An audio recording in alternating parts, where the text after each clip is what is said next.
Amis internautes, n'oubliez pas de liker, de vous abonner et de cliquer sur la note de notification pour ne rien rater. Il faut vraiment être un acteur politique engagé comme lui pour oser emprunter la route Parakou-Kika-Kabo. Pour preuve, hier encore, dimanche 9 novembre 2025, alors qu'il aurait pu profiter d'un repos bien mérité, l'acteur politique a de nouveau emprunté cette voie difficile en mission pour la paix, malgré l'état dégradé de cette voie pour laquelle il a déjà plaidé et continue de plaider. Le ministre conseiller a d'abord fait escale à Kika, où il a rencontré Sa Majesté la Reine Mère, la Nyonkogi, qui lui a donné sa bénédiction et a béni son patron, le président Patrice Talon, pour le travail titanesque qu'il a accompli dans le pays. Puis, il a échangé avec la jeunesse, cette couche souvent la plus exposée aux manipulations politiques. Après Kika, la délégation a mis le cap sur Kabo, affrontant tout au long du trajet les crevasses provoquées par les pluies de ruissellement. À l'entrée de Kabo, une caravane enthousiaste est venue accueillir le ministre conseiller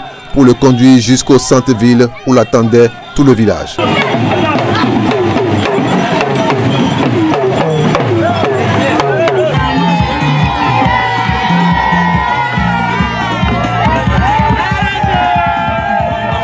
Heureuse de revoir celui qui régulièrement leur rend visite, les populations par la voix de leur porte-parole ont promis de s'inscrire pleinement dans la dynamique du président Patrice Talon.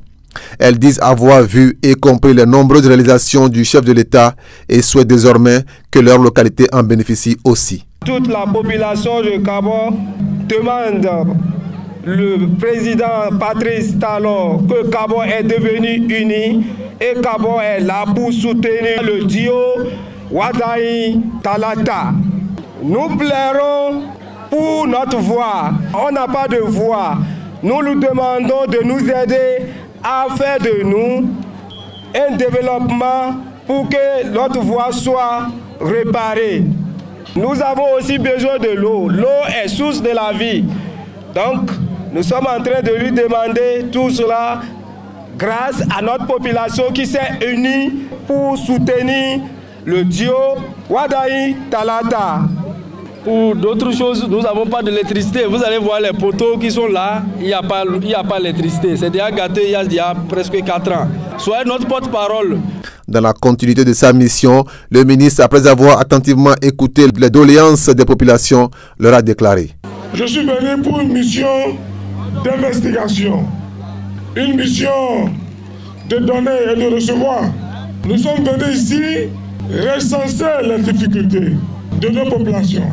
Je parlerai de la sécurité, je parlerai de la paix et je parlerai de développement.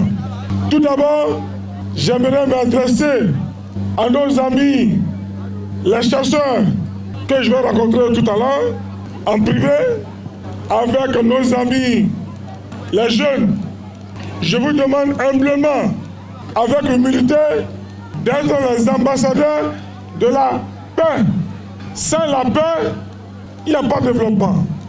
Je vous demande humblement de désobéir aux hommes politiques qui prônent la haine, la violence, la division. Il les a également invités à ne pas suivre ceux qui prônent la violence, mais à faire confiance à ceux qui œuvrent réellement pour le développement et la résolution de leurs problèmes. J'invite la population de Kabo à faire autrement la politique. Ne faites plus la politique politicienne, ne faites plus la politique avec le cœur, mais il faut faire la politique avec la raison. Il est temps de suivre celui qui a la farine. C'est celui qui a la farine qui a la pâte. Oui, Tasumo, oui, Sokumo. Elle ne pas le Lubo, le Gamala. Là, ici, le Lubo, elle est Gamala. Dites-moi aujourd'hui, qui a la farine? Celui qui a la farine, c'est Talon. La farine dont je parle, ce n'est pas le ventre, c'est l'énergie, c'est l'eau, c'est l'électricité, c'est les écoles, c'est la bitume. La route Parakou-Kabo Kika, la seule personne qui peut faire ça, Inch'Allah, c'est Patrice Talon. Par le passé, les gens sont venus vous mentir ici. Ils ont dit, votez pour nous. La route Kabo Kika sera une réalité. Depuis que vous avez voté pour eux, est-ce que vous les voyez? Est-ce que vous les connaissez? Vous connaissez votre député?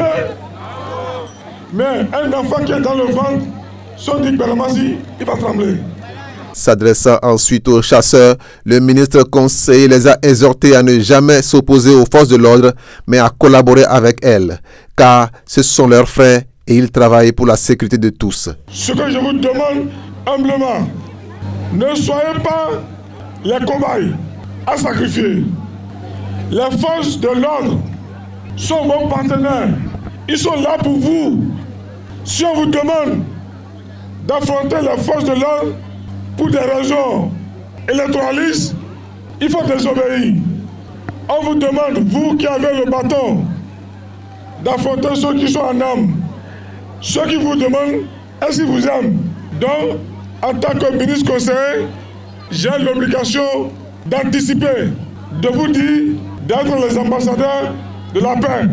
Nous allons mettre en place un réseau lobby. Arrivé à Cotonou, en comité interministériel, je vais poser d'une manière formelle la route Parakou-Kabo-Kika. Et je sais, si plaît à Dieu, ça sera réalisé. Enfin, le ministre a tenu à Kabo une rencontre à huis clos avec les forces de sécurité, les chasseurs et les gardiens de la tradition avant de se rendre au poste frontalier bénino-nigérien. Une journée harassante certes, mais qui aura permis d'apporter de la lumière dans les esprits, de renforcer la cohésion sociale et de raviver la flamme de la paix. Un véritable gage de développement durable.